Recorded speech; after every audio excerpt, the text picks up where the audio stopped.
When the Canucks miss the playoffs again. When Jim Benning trades away all our picks. When Goldolden is scratched for the third game in a row. C4 is there. With Sedin-like vision, Horvat's work ethic, and Petey's electric personality. Here comes the C4 Canucks Hockey Podcast with Chris, Matt, Anna, and Adam. Powered by Overtime Media.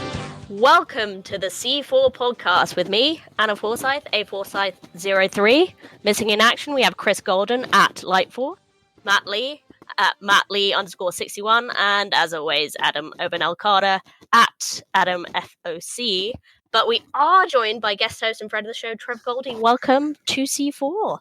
Thank you. I'm quite honoured. It's been a while since I've been listening to your podcast, and it's honoured that you let me come on here and have a chat with you.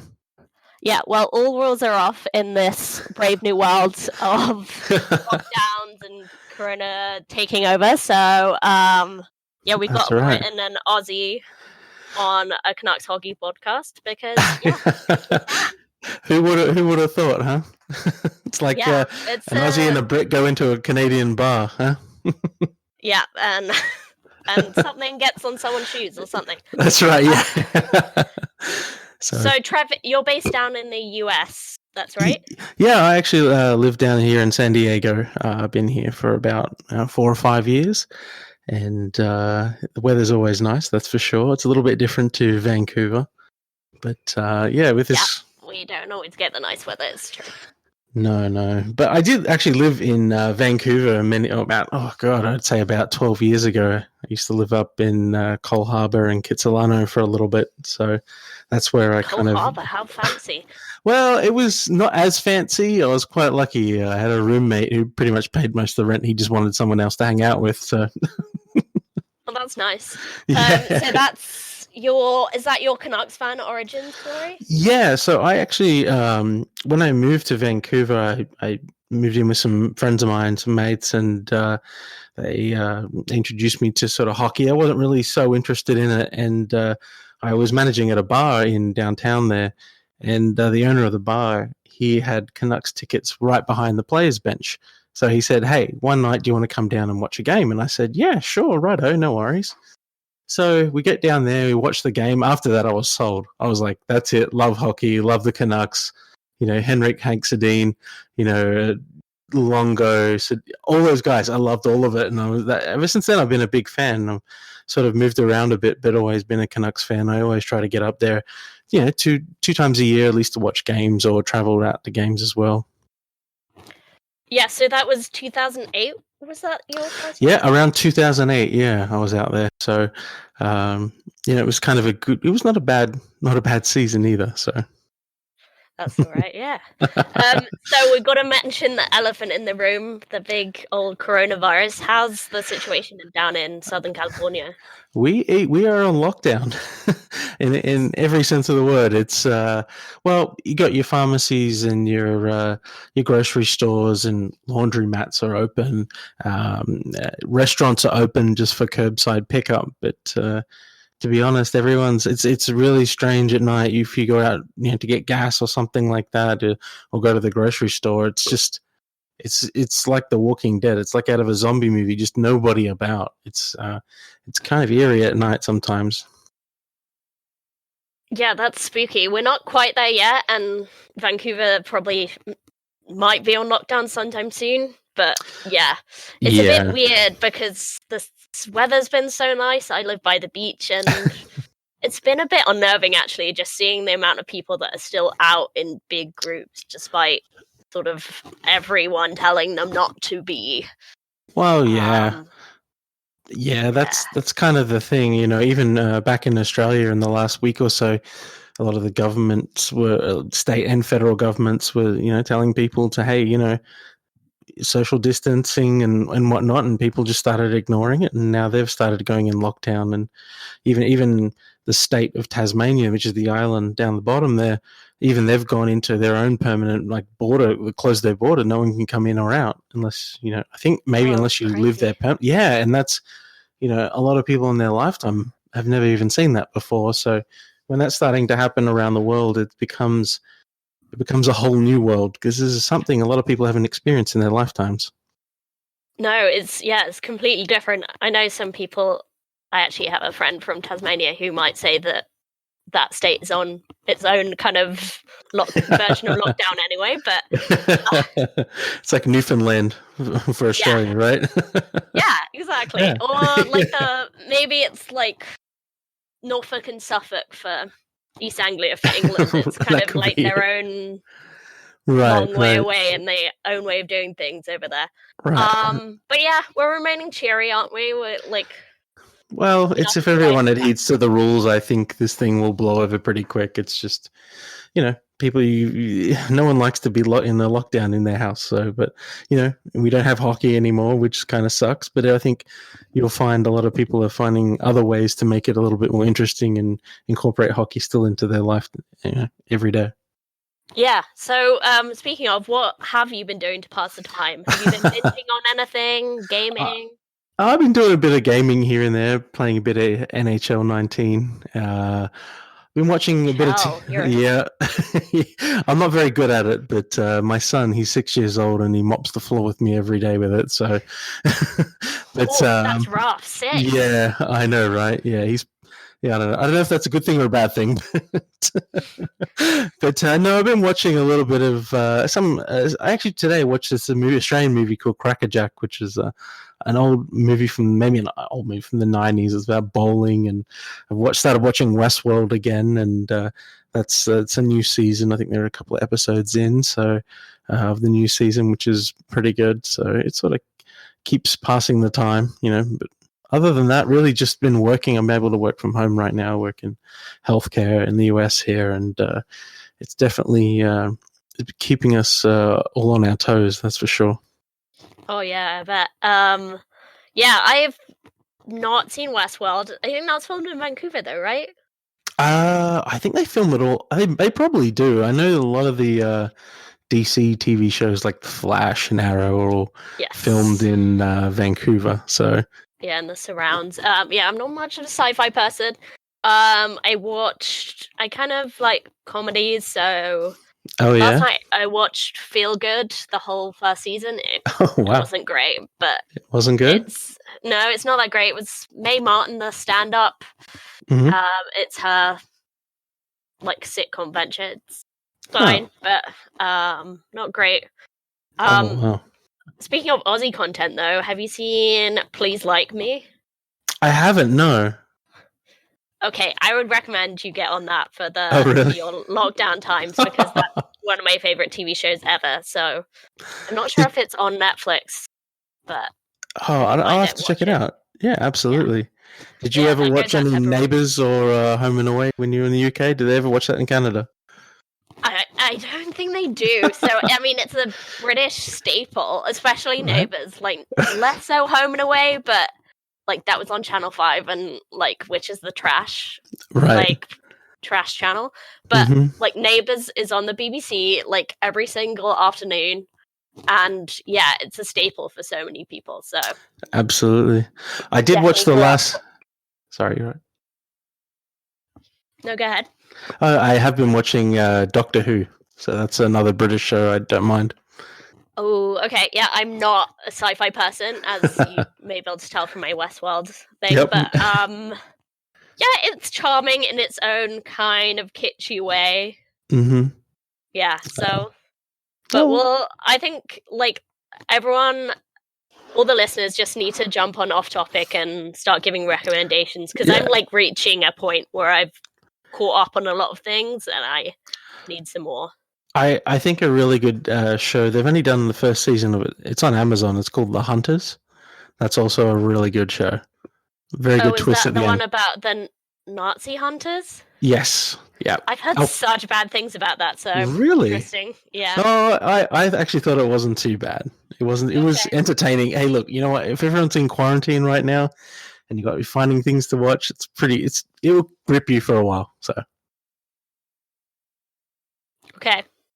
Well, like, let's see what everyone else has to suggest. Just to give you a idea of what's coming up on the show. Obviously, we don't have any live hockey to talk about, but we have some news. Like, we had some Canucks signings during the week, and any we'll cover all that and so what's going on in the world of hockey as it kind of shuts down and what might come about as a result of that. And there's just going to be some nonsense too, because as we said before, it's going to go increasingly off the rails as we kind of lose track of time. Possibly. Yeah, that's true. Yeah, day in day out, I was just sort of sitting and waiting. So we'll take a quick break and then we'll have Rewind coming up. And that's brought to you on the C4 podcast, brought to you by Overtime Media. Welcome back to the C4 podcast, brought to you by Overtime Media. I've got TrevGoldie here, who is our guest host. Hey, hey. So we've kind of got no real news, and there's definitely no hockey, but Canucks did make some signings this week. They did. Will Lockwood was signed to a 2-year contract. Mark Michaelis was signed to a 1-year contract. Quick question, had you ever heard of Mark Michaelis before last week? You want my 100% truth? Absolutely not. Yeah. Never heard of the guy in my life. But I did do a little bit of research on him. He's been playing in the States for a little bit. He's German. Shoots left. German. Yep, he's 5'10". We could have ourselves another German superstar. That's right. We could have a Leon Draisaitl. We just, Oh, yeah. Sure. I mean, the German superstars are few and far between. But yeah. Hey, look. I mean, could be. If you look at new Christian Ehrhoff, that could be it too, right? Yeah, but you think about it, the last few years, Benning's made some pretty good signings out of the NCAA. So, if he's someone that nobody knew about, no one was talking about him and he signed him, he must see something in him. Just look over the last few years who they've signed out of college. Yeah, the Canucks NCAA game is strong, and it seems like is becoming more and more fashionable to sort of dig into the depths of NCAA to find your next big thing. Troy Stetcher, would we have heard of him if they didn't have such a good scouting system? And then we had Professor and Troy Stetcher come out of the same team there. Right, exactly. And I think Stetcher's a Vancouver boy too, right? Troy from Richmond. Yeah. So, that was just a win-win there from that point of view.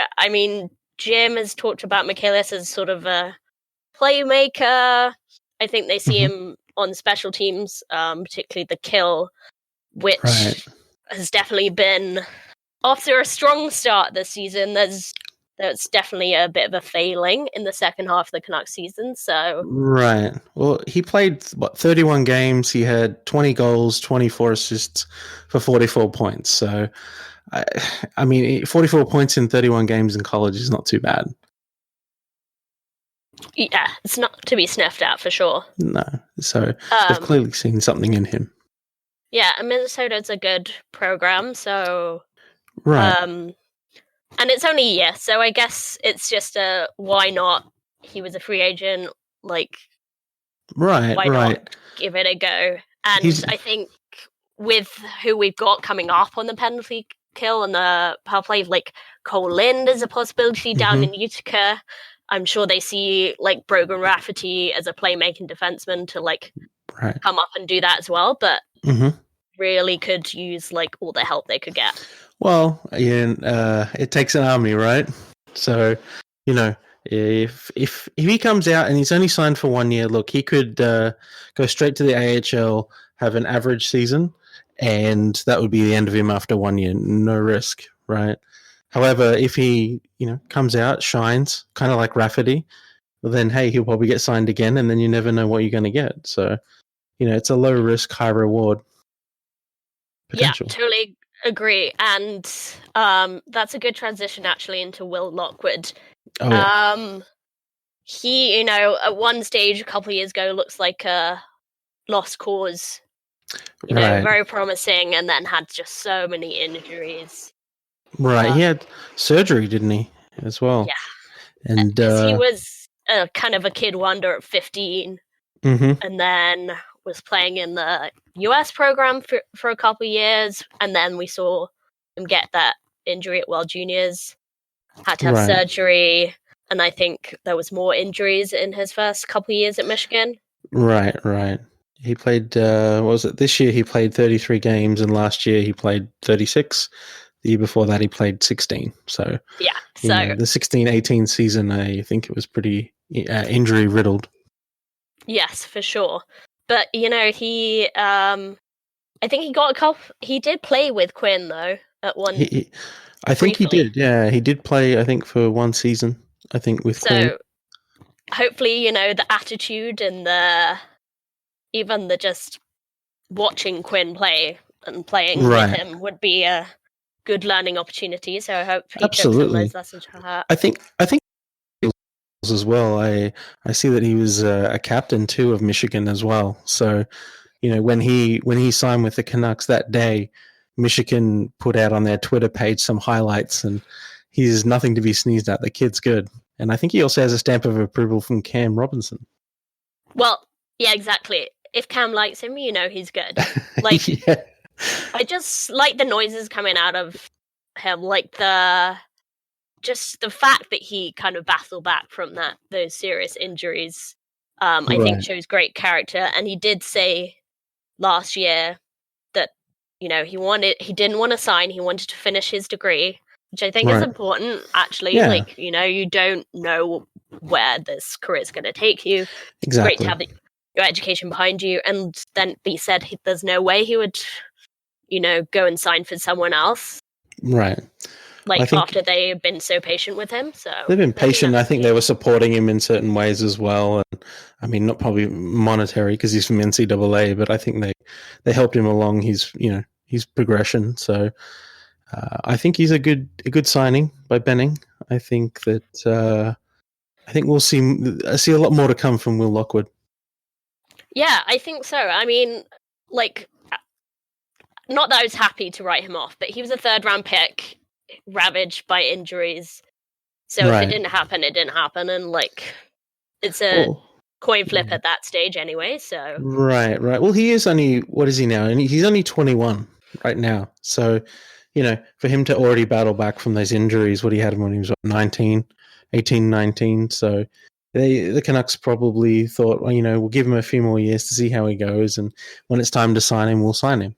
And yeah. So I'm excited for Will Lockwood, especially. Having seen a little bit more of him than I have Mark Michaelis. Actually, having heard of him before last week as well was, I guess, a bit of a boost.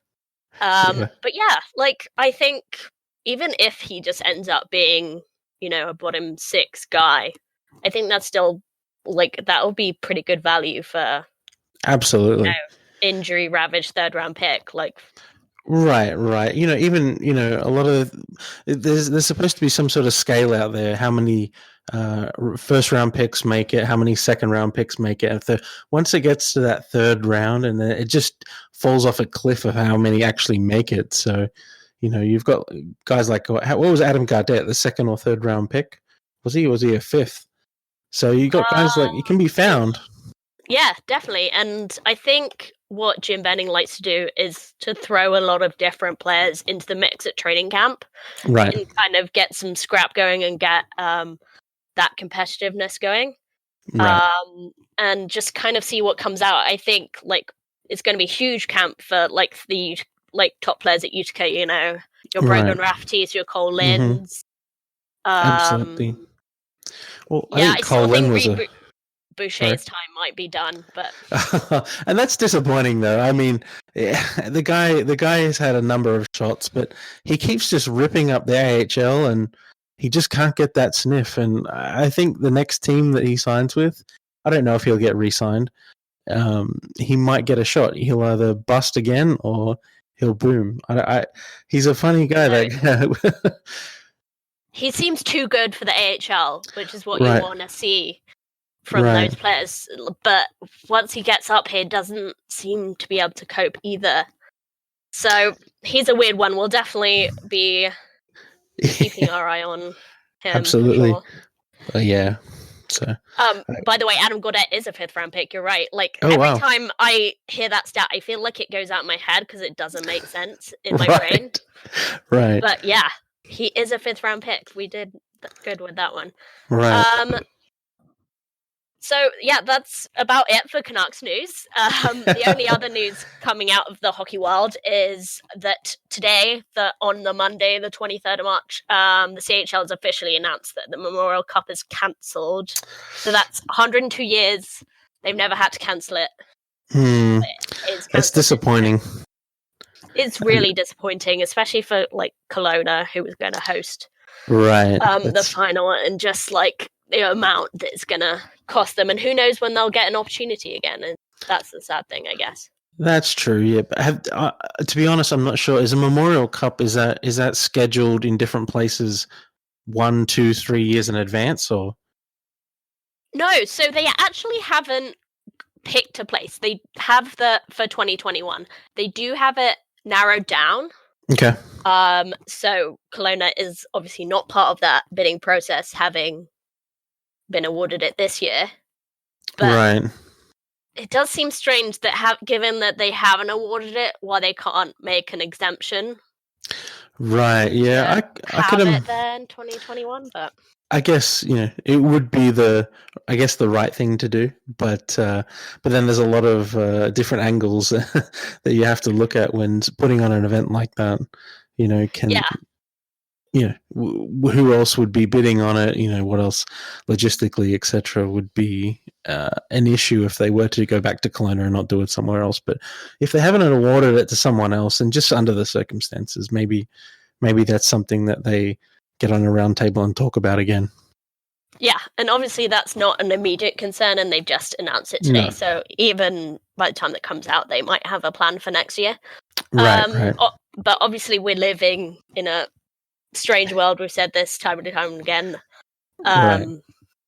It's the only thing you can do under these extraordinary circumstances, but it's still just such a massive shame, especially for like the junior players.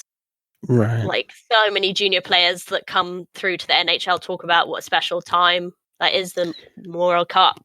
Well, Memorial Cup's a big deal. No, you're good. Sorry, Memorial Cup. It's a big event, and was it Patrick Kane? He was awarded something. He was awarded like a jersey to the rafters only a few months ago, and I think because it was part of a Memorial Cup run, that was a big part of their franchise history.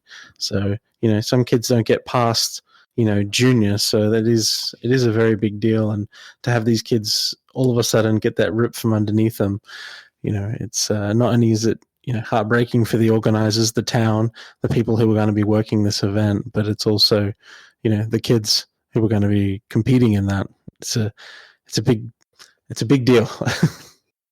Yeah, I totally agree with that. I mean, we saw earlier this season, was it in the preseason, where Sidney Crosby got his jersey retired by his junior team from the Q. Mm-hmm. So it can be like a really big part of these players' lives, whether they make it to the NHL or not. And it's just like such a good bonding experience. Like you're traveling mm-hmm. around on buses, like with your team. It's just so much bonding there. But at the same time, it's just like there's nothing else you can do in these circumstances. You just hope that might be some.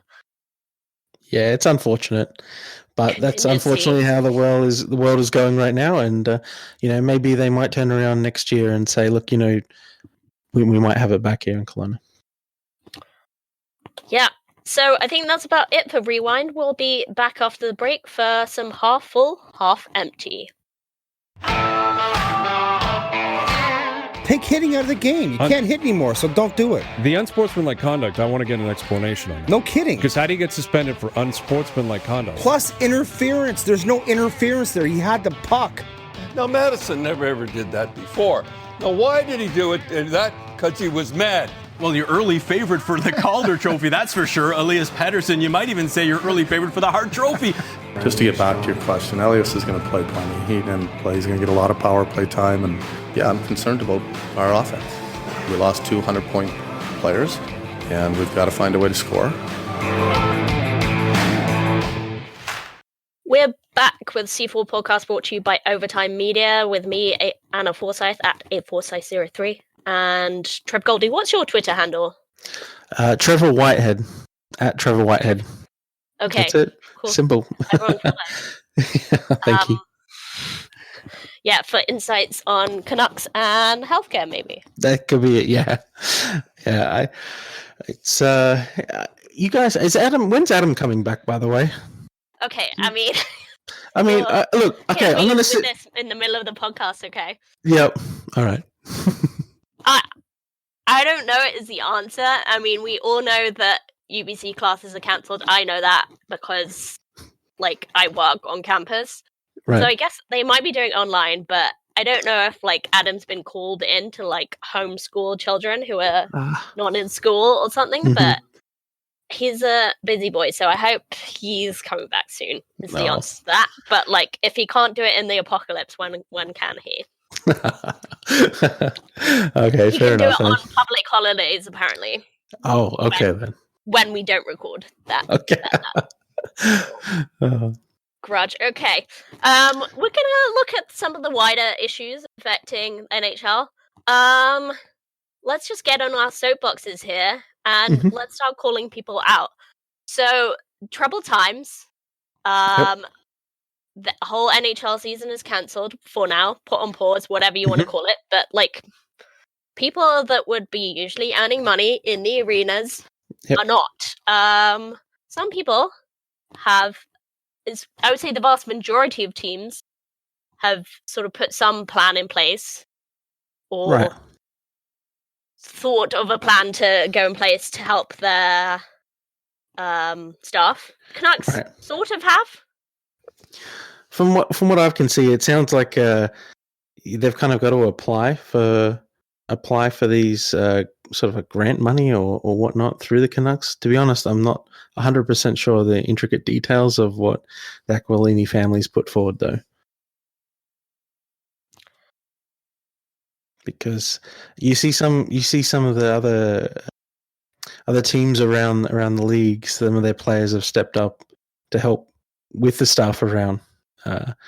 So examples, Bobrovsky from Florida, $100,000. Right, and Marc-Andre Fleury also has done that. And while that's great, like, the players obviously have a chunk of money, and it's great that they're using it for good. Like, if you look at a family like the Aquilinis, and that goes for most of the NHL ownership, they are, like, definitely in a position to be helping out. Money doesn't seem to be a problem. Yeah, I'm not saying players shouldn't help, but, like, it shouldn't be their responsibility. You know, they are technically employees of the team, just like the much lower on the totem pole, like, arena staff. So, yeah. So, and, you know, like, Winnipeg have said they're not going to help. They've explicitly said they're not going to help, whereas a lot of other teams are saying nothing, like Boston Bruins, for example. Yeah, they don't. I'm not sure why they're not doing anything. It's very surprising, especially for Boston too. I mean, Boston seems to be like a good community spirit town. I think what the ownership have said is that they don't employ the staff, the arena does.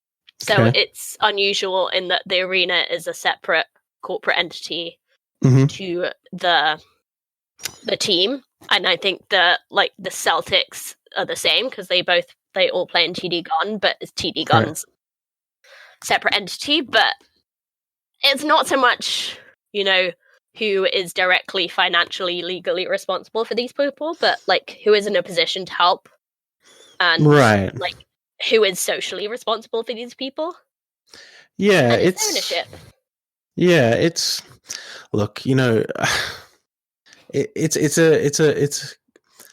kind of I think a lot of these ownership groups have got to remember that, you know, people support them, they help come to the game, they people work, they enjoy the game. The pay is probably not the greatest, but they do it because they love the game, they love the team, they love being there, you know, and they would a lot of the people who work in the arenas, they would do anything for the team and for the organization. So when it comes to something like this, when some of them are being left out, in the cold rain, it's a little disappointing, especially to some of these.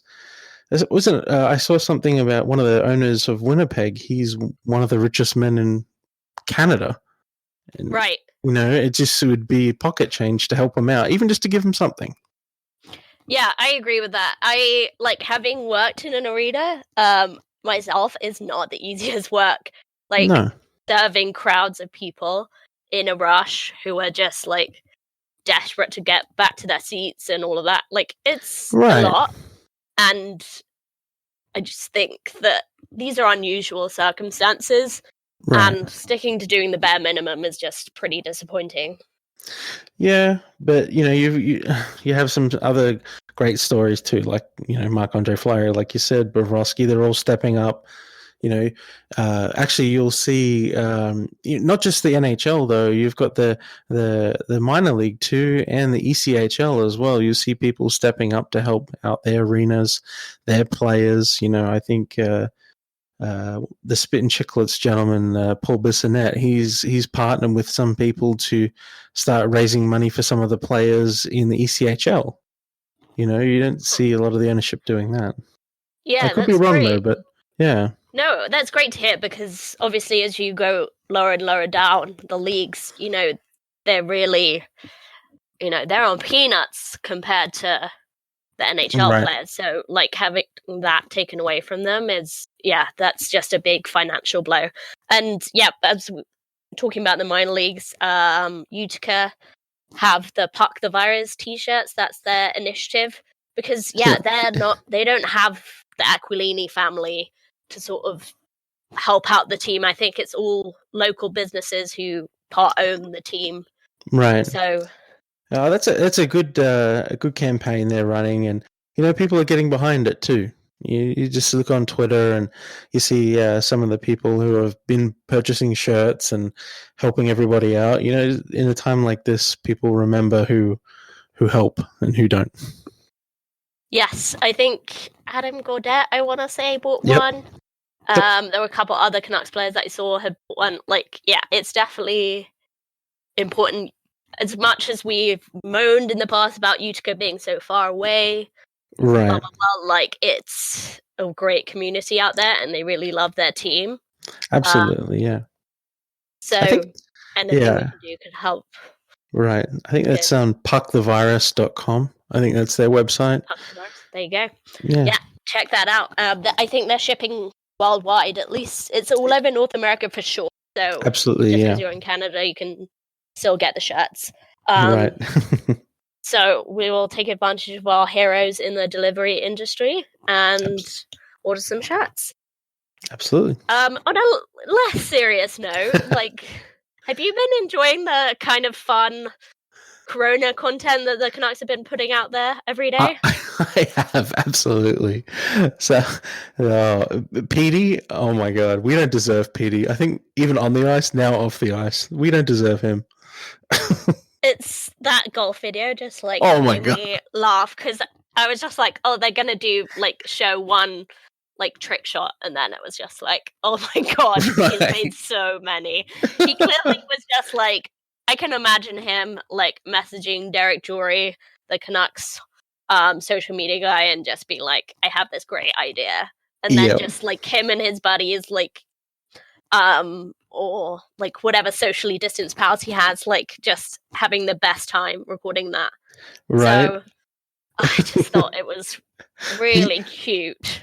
He's such a when he does interviews, when he's on the ice, he's just so he's like ice, right? He's just so staunch in his expression of his face, and then you see something like that and you're like, wow, this guy he's pretty funny. Yeah, I think so this would be an interesting perspective actually, because I always maintain that Canadians in general don't quite get PD. Yeah. But I think Australian sense of humor is quite similar to a British one. I find him really funny, and I think he's just this great sarcastic, dry character. Mm-hmm. But Canadians often read that as like standoffish or unfriendly, but Right. what's your take on that? Well, I think, how old is he now? He's what, 20? Oh, he's like 21, 22? 21, 22. So he's come 21. over. English is a second language. In the first year, you could sort of tell in his interviews. So, he's probably progressed a lot in understanding the humor from here, understanding how he can best portray himself with within the social media world and show a bit of his personality. I know that's been one thing that NHL stars in the last couple of years have been really slowly coming off, showing a bit more of their personality. And when you see something like this is awesome. Like I think of him personally as like just a steely, ice in his veins, no smiling, no nothing. And then you see something like this. This is great. We need more of this. Okay, that about does it for Half Full, Half Empty. When we come back, we'll have a very special edition of the F Word. He liked to say the F word.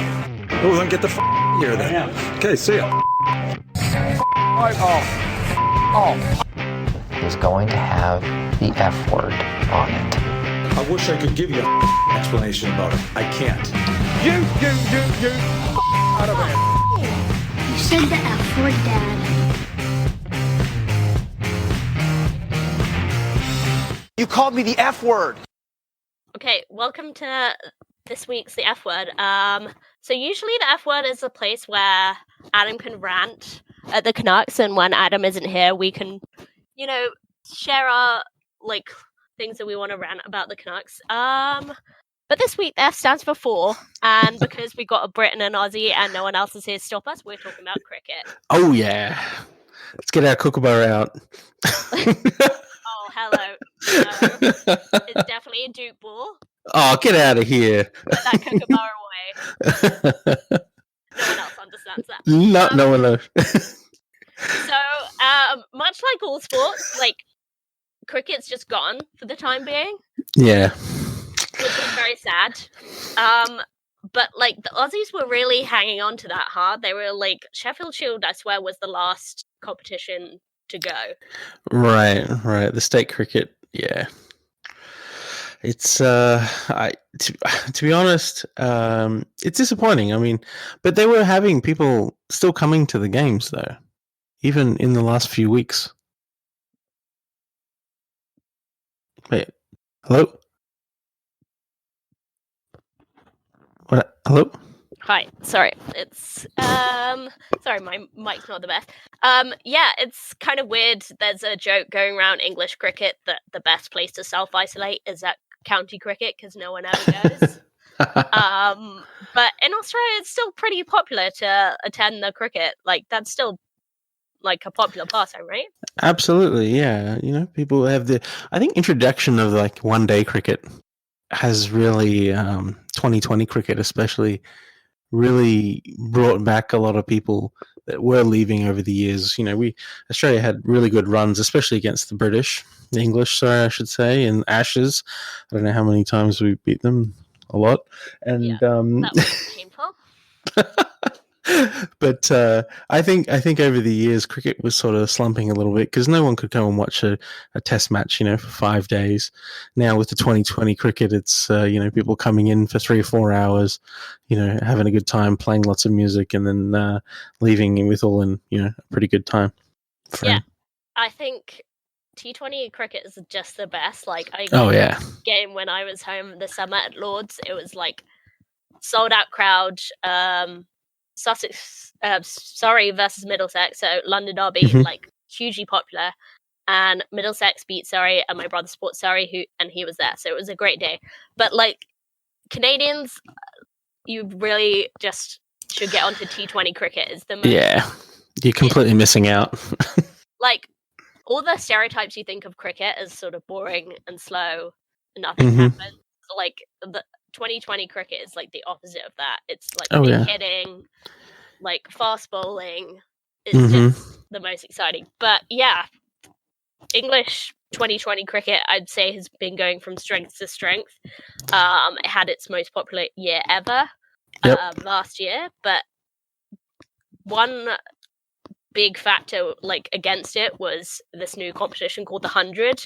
And if you don't know what that means, it means that instead of 120 balls, which is what 2020 cricket is, for some reason they'd have 100.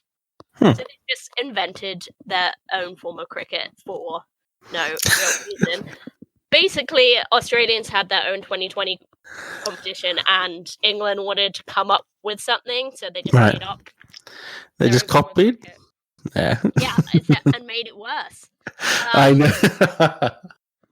But yeah, so it will be interesting considering what happens to the 100. It was already kind of quite unpopular competition with fans. Right.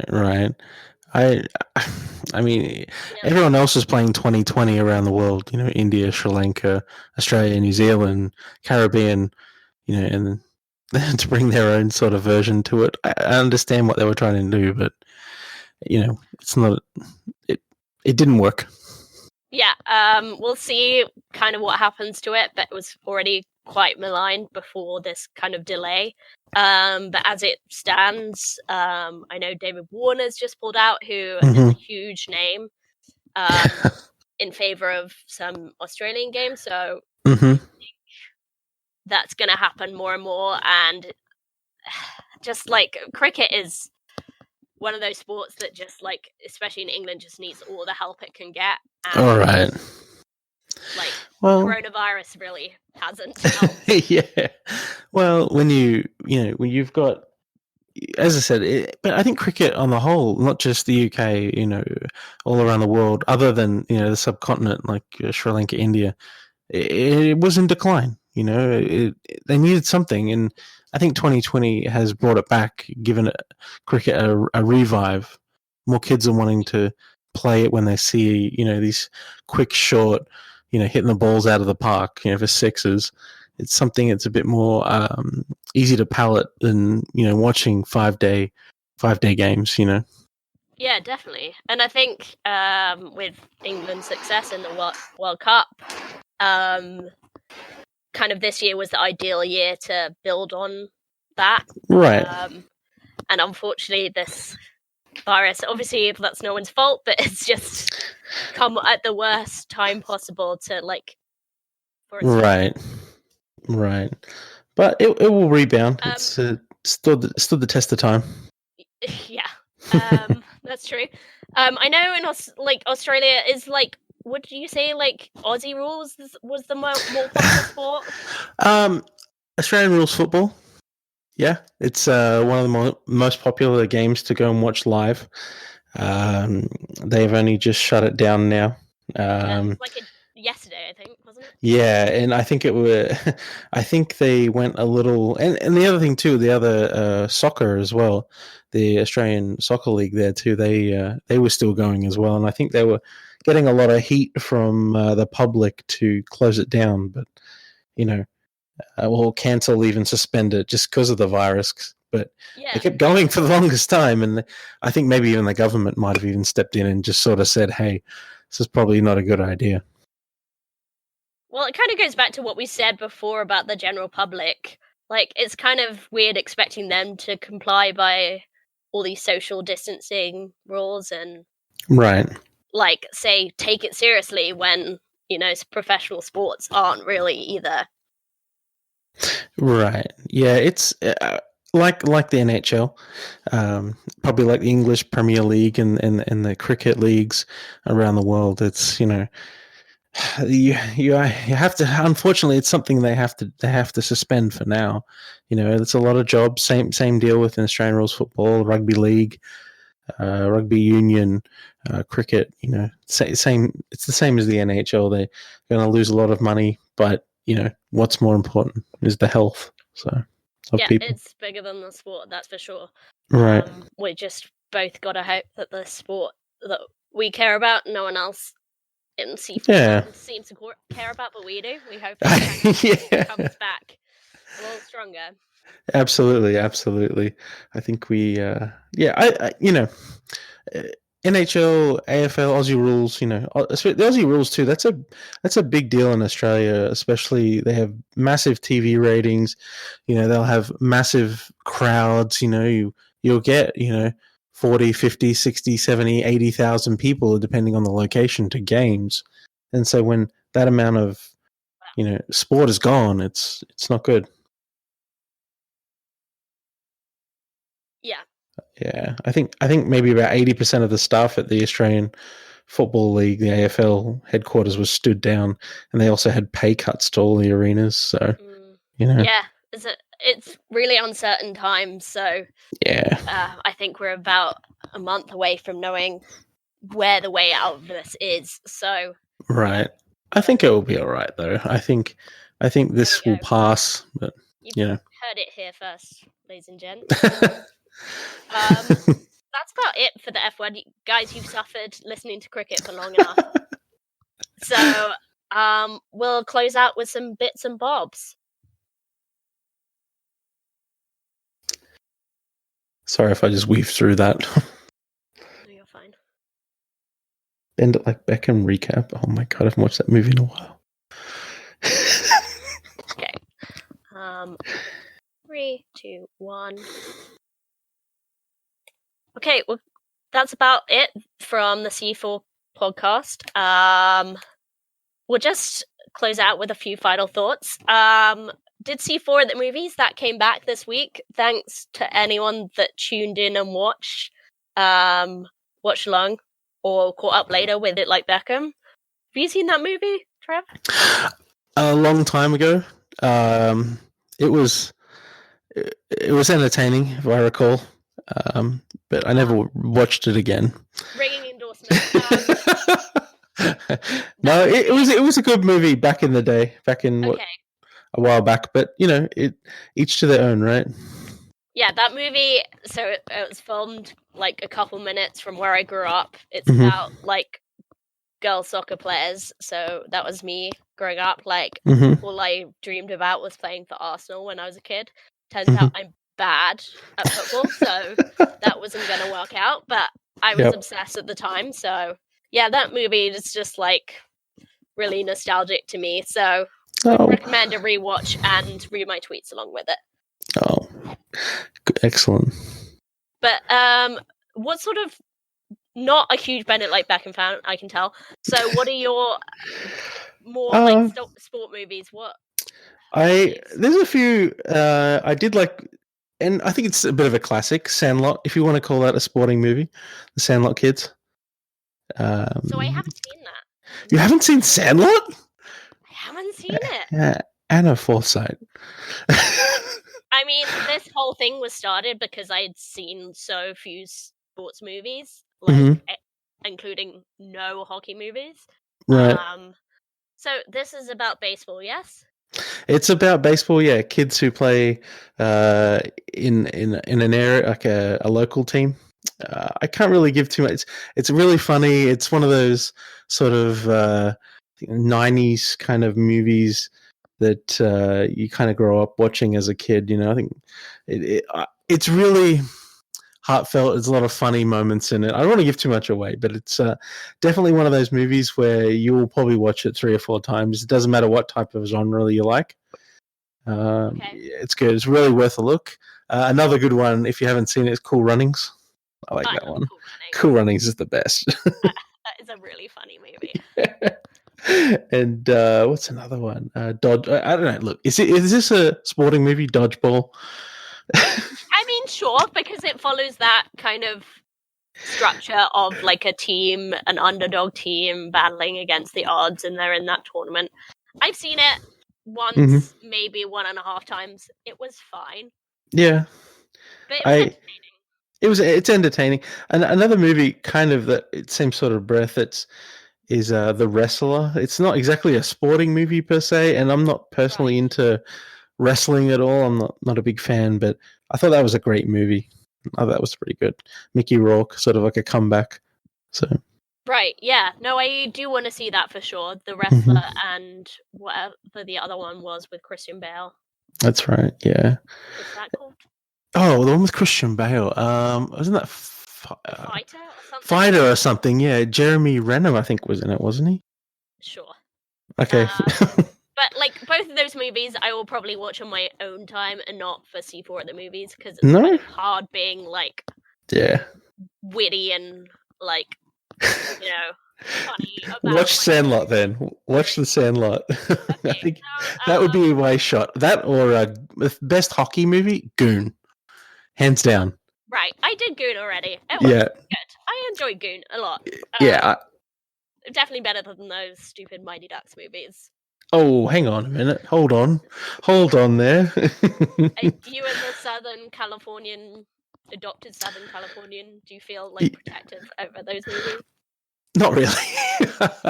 Not really. Although I did watch it as a kid growing up, and ice skating was where I grew up. There wasn't much ice skating at all. I think there was one rink that was maybe 2 hours from where I lived. And I think we went once when I grew up. So when I watched Mighty Ducks, it was kind of a interesting concept with all the ice skating and all the shenanigans that went on during that movie. Okay, fair enough. Anyway. So Trev's suggestion is Sandlot. So if you guys have other suggestions, jump in our Discord and head on to off topic, and that's where you can throw those in. You might be wondering, where can you find this Discord? If you're not on Discord, like, you're a crazy person. But you need to be. So you need to get on bit.ly/C4 Discord. That's bit.ly/C4 Discord. You can find our old episodes on c4podcast.com. You can find our Facebook at facebook.com/the C4 Podcast. And we're on Twitter at the C4 Podcast. You need to be on Twitter as well, because otherwise you can't get involved with C4 at the movies. And I tweet that out from A4Scythe03. Trevor, remind us of your Twitter handle again. At Trevor Whitehead. Trevor Whitehead. Easy. Do you have any final thoughts to round off the episode? If you are listening to this podcast, drop a review if it's on iTunes. Yes. That's it. Spotify. Yep. drop a review. That's I think it does help your podcast a lot. But thank you for inviting me on. I really do appreciate it. You guys really bring a lot of entertainment during the week when hockey season's on and off, and I do appreciate it. And thank you for inviting me, and I look forward to speaking with you guys soon. Yeah, well, thank you so much for stepping in.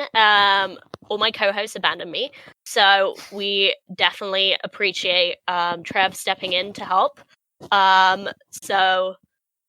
Join us next time on C4, wherever you get your podcasts. If you're a patron, you can be joining us live like Nexus did.